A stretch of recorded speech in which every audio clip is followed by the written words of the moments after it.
বাগানবিলাস গাছের সঠিক সময় সঠিকভাবে প্রুনিং করলে এতে অনেক ফুল ফোটে। এইভাবে বনসাই করে রাখলে, প্রুনিং করে ছোট করে রাখলে এতে অনেক ফুল ফুটে। এক সময় শুধু ফুল আর ফুল থাকে, কিন্তু পাতা দেখা যায় না। সেক্ষেত্রে আপনাকে এইভাবে ভালো করে গাছগুলির প্রুনিং করে নিতে হবে এবং সঠিক সময় প্রুনিং করতে হবে।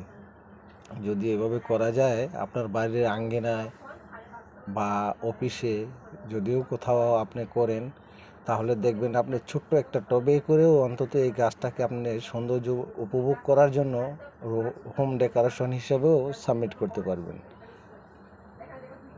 এক সময় এই গাছটাতে প্রচণ্ড ফুল আসবে, যা দেখে মানুষ আনন্দে দিশেহারা হয়ে থাকবে। সঠিকভাবে সঠিক সময়ে যদি গাছগুলির প্রুনিং করা হয়, তাহলে অনেক ফুল ফোটে গাছগুলিতে। আর এইভাবে প্রুনিং করে নিতে হবে, কারণ একটা বাগানবিলাস গাছ অনেক বড় হয়।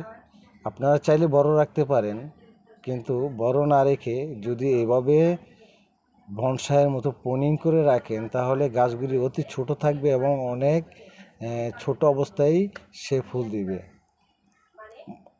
গাছের হাইট করার দরকার নেই, চাইলে আপনারা এভাবে করে নিতে পারেন।